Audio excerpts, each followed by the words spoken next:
Assalamualaikum warahmatullahi wabarakatuh. Bertemu lagi di channel saya Eva Oktaviana. Kali ini kita akan membahas terkait mata kuliah pendidikan seni rupa dan keterampilan. Nah, materi yang akan kita bahas salah satunya terkait dengan konsep seni. Di sini ada beberapa sub yang akan kita bahas, terutama terkait dengan pengertian seni, pengertian estetika, pengertian kreativitas, pengertian keterampilan, dan seni dan teknologi. Yang pertama kita akan membahas terkait dengan pengertian seni. Di sini, menurut Ki Hajar Dewantara, seni adalah perbuatan manusia yang timbul dari hidup perasaannya dan bersifat indah, hingga dapat menggerakkan jiwa perasaan manusia yang lain yang menikmati karya seni tersebut. Adapun menurut Ahdiyat Kartamiharja, di sini mengatakan bahwa seni merupakan kegiatan psikis atau rohani manusia yang merefleksi kenyataan atau realitasnya, karena bentuk dan isi karya tersebut memiliki daya untuk membangkitkan atau menggugah pengalaman tertentu dalam alam psikis atau rohani si penikmat atau apresiator. Kemudian ada menurut Thomas Munro mendefinisikan seni sebagai alat buatan manusia yang menimbulkan efek-efek psikologis atas manusia lain yang melihatnya. Efek tersebut mencakup tangkap-tangkapan yang berwujud pengamatan, pengenalan, imajinasi yang rasional ataupun emosional. Jadi, kesimpulan dari seni itu adalah seni merupakan ekspresi perasaan manusia yang dikonkretkan untuk mengkomunikasikan pengalaman batinnya kepada orang lain atau masyarakat yang menikmatinya, sehingga menstimulus timbulnya pengalaman batin pula kepada penikmat yang menghayatinya. Karena seni itu lahir dari upaya manusia dalam memahami kehidupan, baik kehidupan sosial, ekonomi, alam, dan sebagainya. Selanjutnya, pengertian estetika. Estetika dalam seni rupa sebagai cabang dari filsafat dan ilmu. Di sini, menurut Prawira dalam bukunya mengatakan bahwa kata estetik sering dipahami dan diterapkan dalam konteks kalimat yang sama. Kata estetik atau estetis sebagai kata sifat yang menunjukkan adanya kesan seni atau indah pada suatu benda ataupun non-benda. Sedangkan estetika sebagai disiplin ilmu ataupun filsafat yang menggali serta membicarakan hal yang berkaitan dengan seni dan problematika di dalamnya. Adapun menurut Baumgarten dalam buku Prawira mengatakan bahwa estetika yaitu memberikan tekanan kepada pengalaman seni sebagai suatu sarana. Jadi, estetika diartikan sebagai cabang filsafat yang memperhatikan atau berhubungan dengan gejala yang indah pada alam dan seni. Selanjutnya terkait dengan pengertian kreativitas. Di sini, menurut Nirwana dan Eva dalam bukunya mengatakan bahwa kreativitas merupakan suatu proses mental karena berhubungan dengan pola pikir yang dapat mengkorelasikan suatu masalah atau fenomena dengan unsur-unsur yang lain atau yang sudah lampau, sehingga menjadi sesuatu yang baru dan unik. Selanjutnya, menurut Susanto mengatakan bahwa kreativitas berasal dari kata dasar kreatif, yaitu memiliki kemampuan untuk menciptakan sesuatu. Selanjutnya, menurut Jamaris, pengertian kreativitas dari berbagai pandangan teori, diantaranya ada 4 pandangan. Yang pertama, menurut pandangan behaviorisme, pandangan psikoanalisis, pandangan humanisme, dan pandangan kognitivisme.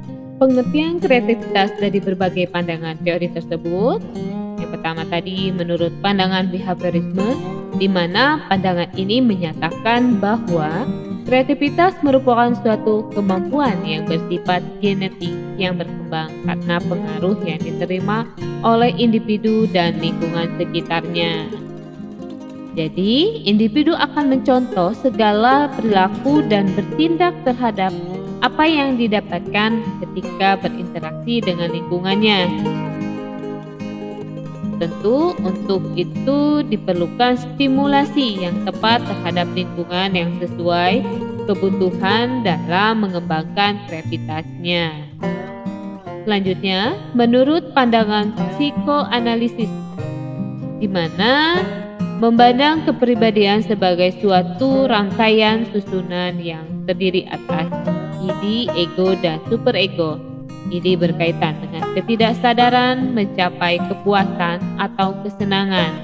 Ego berkaitan dengan kesadaran dan tanggung jawab, sedangkan superego berkaitan dengan nilai ideal yang diyakini oleh individu. Nah, hubungannya dengan kreativitas, pandangan psikoanalisis ini memandang bahwa kreativitas itu sebagai proses pelepasan kontrol ego ya, sehingga ambang sadar manusia dapat terungkap secara bebas.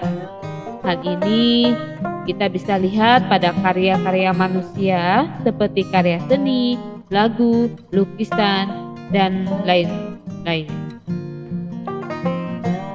Kemudian yang ketiga menurut pandangan humanisme, di mana di sini menurut Maslow memandang kreativitas sebagai salah satu aspek kepribadian yang berkaitan dengan aktualisasi diri. Maslow mengatakan juga manusia sejak lahir telah memiliki potensi kreatif. Potensi tersebut sangat dipengaruhi oleh lingkungan tempat di mana individu berinteraksi. Selanjutnya, pandangan kognitivisme memandang bahwa kreativitas itu sebagai proses mental yang terjadi pada saat manusia memahami lingkungan dalam memecahkan berbagai permasalahan. Oleh karena itu, pengetahuan yang dimiliki manusia menjadi faktor penting dalam kreativitas. Pandangan kognitivisme ini dapat dipahami tentunya bahwa kreativitas itu adalah suatu proses yang menuntut keseimbangan dan aplikasi dari ketiga aspek. Aspek esensial kecerdasan analitis, kreatif, dan praktis. Oleh karena itu, menjadi kreatif, individu perlu memiliki suatu kemampuan untuk menyeimbangkan ketiga proses berpikir tersebut. Jadi pandangan kognitivisme ini tentang kreativitas diuraikan melalui teori Gestalt dan teori psikometri. Selanjutnya, pengertian keterampilan. Ini ada menurut Ahmad, di mana keterampilan itu adalah kecakapan untuk menyelesaikan tugas.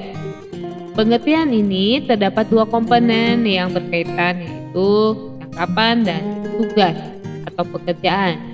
Jadi, keterampilan adalah kemampuan lebih yang ada pada diri seseorang untuk menyelesaikan atau melakukan pekerjaan. Apabila pekerjaan itu dalam pembelajaran, maka pekerjaan itu berupa tugas-tugas dalam belajar.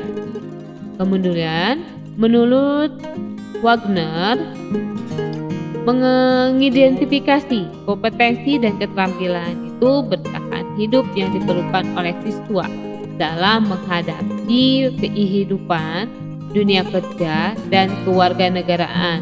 Tentunya di abad 21 ini ditekankan kepada 7 keterampilan yang harus dimiliki. Yang pertama, kemampuan berpikir kritis dan pemecahan masalah, kemampuan berkolaborasi dan kepemimpinan, ketangkasan dan kemampuan beradaptasi, kemampuan inisiatif dan berjiwa entrepreneur, kemudian mampu berkomunikasi efektif baik secara oral maupun tertulis, kemudian kemampuan mampu mengakses dan menganalisis informasi, dan tentunya memiliki rasa ingin tahu dan imajinasi. Adapun menurut Bari, mengidentifikasi 10 keterampilan pada abad 21 yang diperlukan oleh siswa, yaitu diantaranya keterampilan berpikir kritis, komunikasi, kepemimpinan, kolaborasi, kemampuan beradaptasi, produktivitas dan akuntabilitas, inovasi, kewarganegaraan global, kemampuan dan jiwa entrepreneurship, serta kemampuan untuk mengakses, menganalisis, dan mensintesis informasi. Jadi, kesimpulannya, keterampilan itu merupakan kemampuan yang lebih yang ada pada diri seseorang untuk dapat menyelesaikan masalah atau melakukan pekerjaan dengan cara berpikir kritis maupun berkomunikasi efektif, kolaborasi, kepemimpinan, kemampuan beradaptasi, produktivitas, akuntabilitas, inovasi, kewarganegaraan global, memiliki rasa ingin tahu dan imajinasi, kemampuan dan jiwa entrepreneurship, kemampuan untuk mengakses dan menganalisis, serta dapat mensintesis informasi. Selanjutnya kita akan membahas pembahasan yang terakhir terkait dengan seni dan teknologi. Keterkaitan seni dan teknologi saat ini tidak lepas dari kemauan manusia yang ingin memperoleh suatu kenyamanan, kepuasan, dan keindahan. Salah satu contohnya dalam pakaian yang dipakai tidak cukup hanya sekedar untuk melindungi tubuh, akan tetapi ingin tampak indah, serasi, mode yang tidak ketinggalan zaman, dan masih banyak yang lainnya. Tentunya di era abad 21 ini, temuan teknologi tentunya banyak, temuan yang menghasilkan produk. Peranan seni di sini, khususnya seni rupa atau desain, untuk memberikan sentuhan estetik atau keindahan, sentuhan estetik khususnya dalam rancangan bangunan suatu produk menghasilkan nilai tambah yang bersifat psikologis maupun finansial secara atau ekonomis. Sebaliknya, kemajuan teknologi dapat dimanfaatkan dalam membuat suatu karya seni atau desain, misalnya desain atau ilustrasi dengan program-program komputer. Berikut contoh karya desain produk, ada mobil dan motor. Di sini kita bisa melihatnya. Contoh di sini merupakan desain produk otomotif di mana memadukan unsur seni atau estetik dan teknologi modern merupakan konsep terpadu yang mempertimbangkan diantaranya fungsi, mobilitas, kenyamanan, keindahan, dan keamanan. Selanjutnya, seiring perkembangan ilmu teknologi berpengaruh juga pada para seniman yang bereksperimen dengan teknologi baru dalam berkarya seni murni atau estetik. Salah satu contohnya pemanfaatan media komputer, cahaya atau film dan fotografi, melukis ataupun berkarya seni rupa lainnya. Nah, itu tadi kita sudah membahas terkait dengan konsep seni, diantaranya pengertian seni, pengertian estetika, pengertian kreativitas, pengertian keterampilan, pengertian seni dan teknologi beserta contohnya. Mudah-mudahan apa yang sudah kita bahas kali ini kalian dapat memahaminya. Sekian dari saya, sampai berjumpa lagi di materi selanjutnya. Assalamualaikum warahmatullahi wabarakatuh.